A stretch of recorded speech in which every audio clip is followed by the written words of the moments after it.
All right, in objective 9.3, we have some liability-related ratios, and I'm just going to talk about them. There's not any examples in here, but I put them in. Some of them I think are from earlier in the chapter, but I put them all in here because they all have to do with differentiating between financing with debt versus equity. Accounts payable turnover. So, and this is really for external users of the financial statement. On the inside of the company, they know what they have to pay, and they're determining when to pay it. Some companies will use their strength in the marketplace to pay later.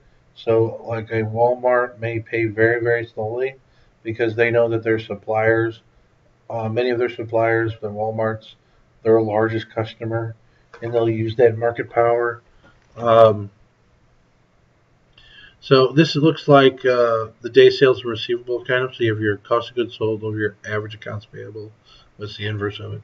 You have your then for your days payable outstanding, you take 365 over that accounts payable turnover. So you put this down here. And for an outsider, this is more relevant probably for smaller organizations. For larger organizations, you monitor to see if there's a change. Something's happening inside. It might be an early warning of distress. But if once again, if you know their terms are 210 net 30, then this should be about 30 days. All right. So you can't even say that lower is better, because if a company is paying slowly, it's going to positively affect their working capital. So this ratio really depends on the context in terms of the situation of this particular company to its suppliers, and whether there's a change, which direction the change. All right, so that's the accounts payable turnover. Not really a very powerful metric. The debt ratio, which is, these two go hand in hand, debt ratio and the leverage ratio. Okay, so total liabilities to total assets generally increase if it's higher, then more risk. More, in particular, we're talking about financial risk. All right. So if a company's 100% equity, so this debt ratio is 0, you'll always have some payables or something, but darn near 0. There's not a great amount of financial risk. The real risk is that they won't be profitable, and they'll start losing money, and the returns will go down. That's operational risk. But if you have a high amount of debt and you miss your debt service payments, well, then your creditors can take control of the company. That's financial risk. So we have to think of financial risk versus operational risk. Okay. Total assets to total stockholders' equity. So let me finish this one first, I guess. If it's high, there's more financial risk. If it's low, then less financial risk. It's going to vary by industry. So you really need to compare industry to industry. So total assets to total stockholders' equity. Let's think about one example I can think of is like banking industry. If you looked at banks, generally, if you take, it's going to look something like this. Okay, that's pretty much all of banking is 100 in assets to every 10 bucks.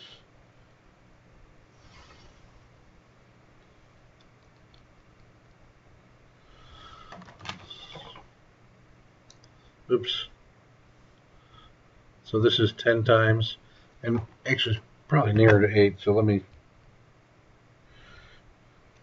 8 times would be 12.5.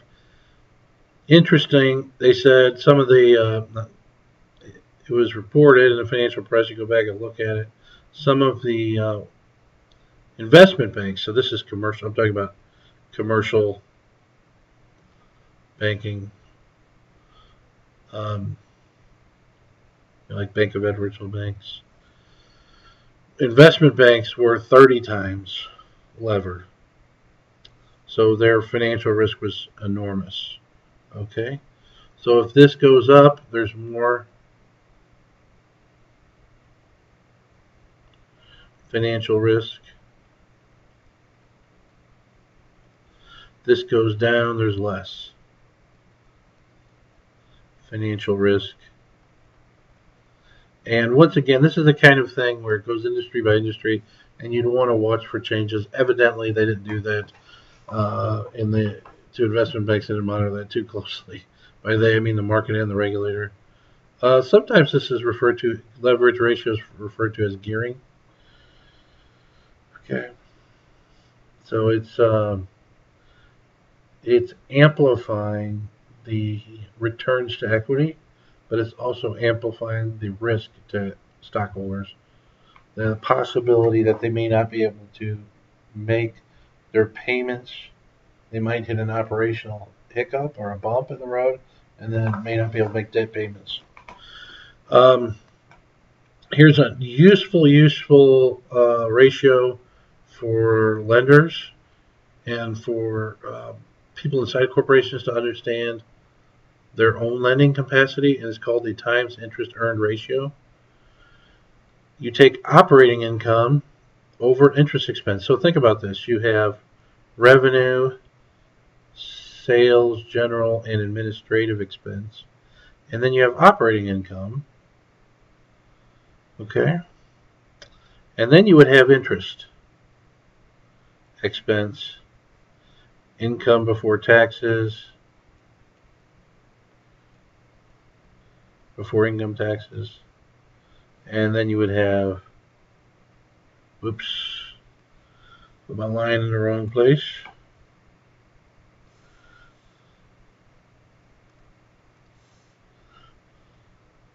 You would have income taxes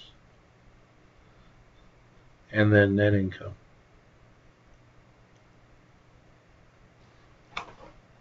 Scroll up a little bit in case you're not seeing that.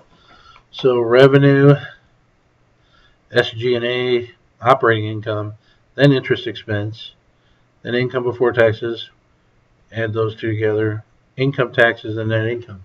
Well, operating income, if you're going to pay interest, it's going to come out of here.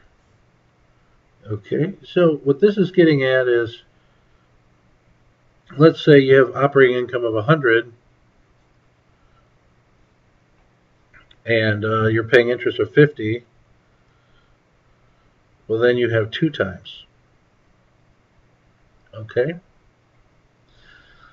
so that's somewhat of a buffer, and once again, it depends.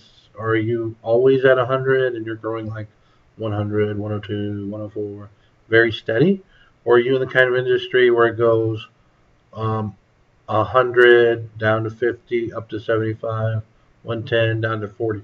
So the volatility matters. The larger ratio is better.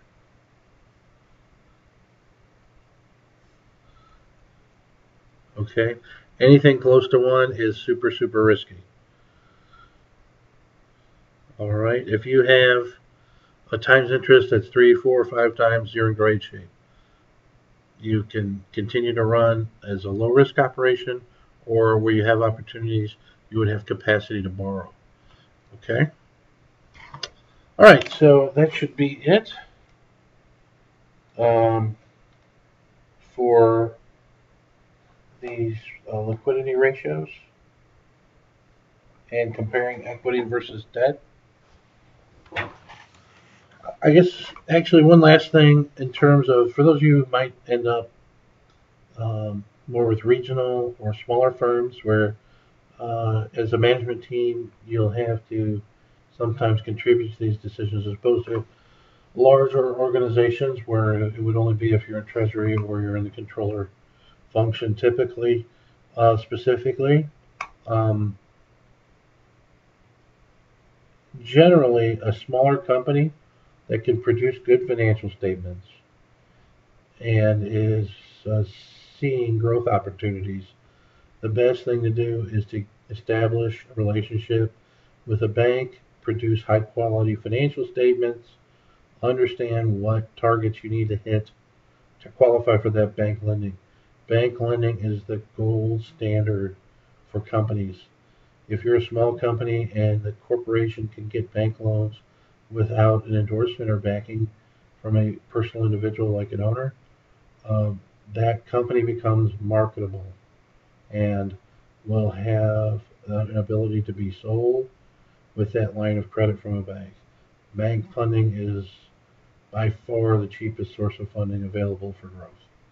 So I'll just throw that out there um, in terms of real world implications for those of you who end up in for-profit businesses that are more local, regional. But even if you go with a larger company, um, you're going to use these tools, but there is also more sophisticated tools you'll get to know as well.